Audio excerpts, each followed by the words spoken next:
Alrighty everyone, welcome back. It is now August 16th of 2023, and there's a lot of problems that have been arising over at Lucasfilm, not just because of Kathleen Kennedy wreaking havoc over there, but also because of Bob Iger's cost containment plan that is also deeply impacting and creating a domino effect on all Lucasfilm projects, be it Star Wars movies or TV shows. It doesn't matter. Everything is getting impacted, release date wise, budgeting wise, and of course how everything is becoming tighter, smaller scale.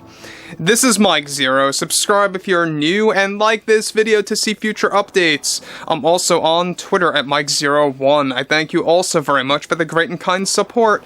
And let's get right into the subject, shall we? Now, we already know about what's going on with Lucasfilm over in Singapore closing down and how that's, a prime example of everything that is going on over at Lucasfilm. But there's more to the story than just that. It actually has gotten quite severe to the point where multiple Star Wars projects are no longer going to be associated with specific Lucasfilm-oriented studios that they are affiliated with, so to speak.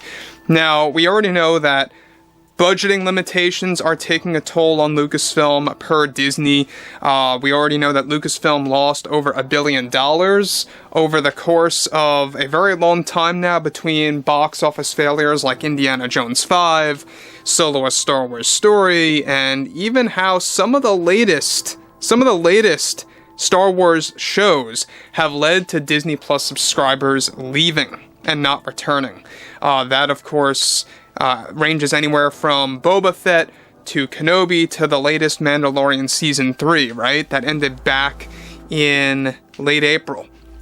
Now, what's interesting about this has a lot to do with what's going on with Lucasfilm. Now, given that they are in ongoing trouble due to Disney and Bob Iger's cost containment plan, one major development has to do with Lucasfilm shutting down multiple studios now that are affiliated with multiple movies and shows, and how that actually gets even worse. Now, though Lucasfilm's operations in Singapore is closing down due to Disney's cost containment plan, it gets even more severe than that. Recently, as Lucasfilm is beginning to become a smaller scale company in the United States, where they are now preparing to close multiple studios and set stages that have, of course, become more focused on smaller scale projects. These studios that Lucasfilm will be closing down are specific locations, associated spaces, so to speak, that they are associated with filming for the movies and shows, such as Pinewood, Manhattan Beach Studios, and others on the list that are now preparing to detach from various projects for a while and to focus on smaller scale locations instead as they embrace more small scale projects for the future. Now, this will involve both movies and shows. Coming from the top of Disney as Bob Iger is all about spending less and making less. Far less shows will be filmed also at other studio locations that Lucasfilm acquired throughout 2023 that will no longer be a part of the movies and the TV shows. Now guys, let me stop here for 1 second. So, this is a real big concern, not just for Lucasfilm, but also for Kathleen Kennedy. And look, this puts her on the hot spot even more. She's really in the hot seat right now, so to speak, given that she has cost Disney well over $1 billion if you combine everything, all the losses all together into one, and how on top of the list, we also have a prime example here of how a lot of the upcoming movies, the shows, etc., are no longer going to be filmed at Pinewood or even Manhattan Beach Studios. And that's just to name a few. They want to seek more smaller scale locations that are going to be more cost effective because of what Disney is doing. And that is not only going to make the movies and the shows look and appear more cheap, it's also going to be a prime example that these tighter studios that they are pursuing are going to hold less cast and crew. So what's interesting about this, though, is the fact that it really is becoming a reality. Things that we discussed months ago about this whole Lucasfilm purge that is an ever-evolving process that's going to take 2 whole years to complete and to see if anything resolves. It's all about really creating a pattern, right? They want to see if going small scale for 2 years is going to improve anything related to Star Wars, and if it's going to make them more money while saving money, and they can take it from there. You know, that's basically Bob Iger's approach. It's all a temporary thing for the next 2 to 3 years for Disney in general, to see if they can create a pattern. By spending less and making less, if they can make a lot of money that way, then they can progressively get back to large-scale projects.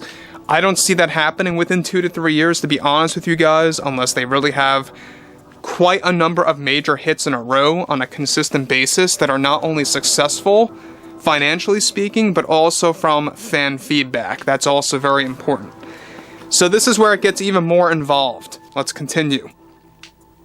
As of now, very few movies and shows moving onwards will be filmed at Pinewood and Manhattan Beach Studios, along with others, as they embrace smaller locations to embrace the more simplistic approach to these projects.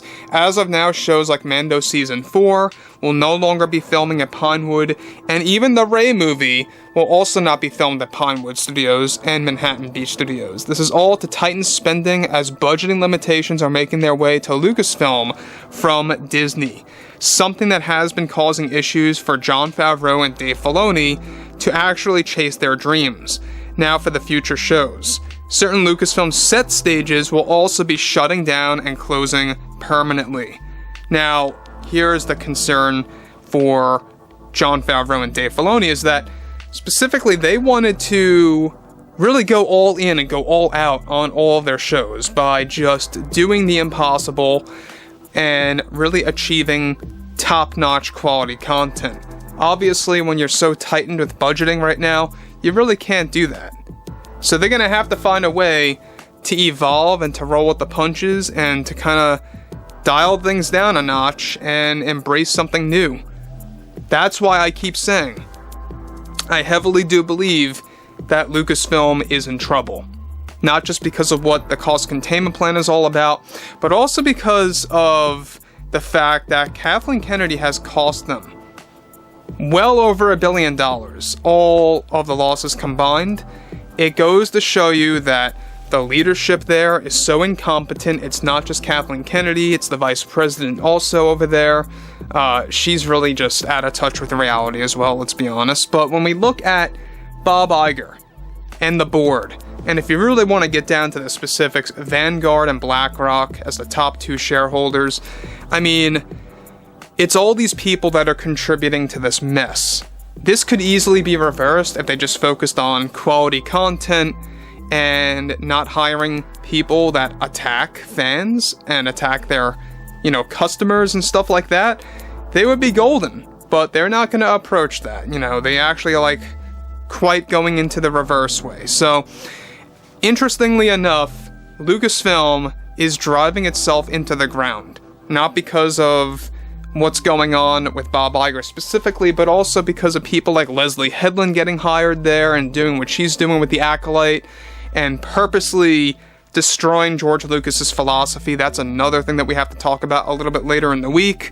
We got some interesting things to discuss, but anyway, guys, drop a comment below. Fill me in below in the comments what you all have to say about this, and if you guys did enjoy the content for today, make sure to drop a thumbs up on this video to support the channel, and I will catch you guys next time.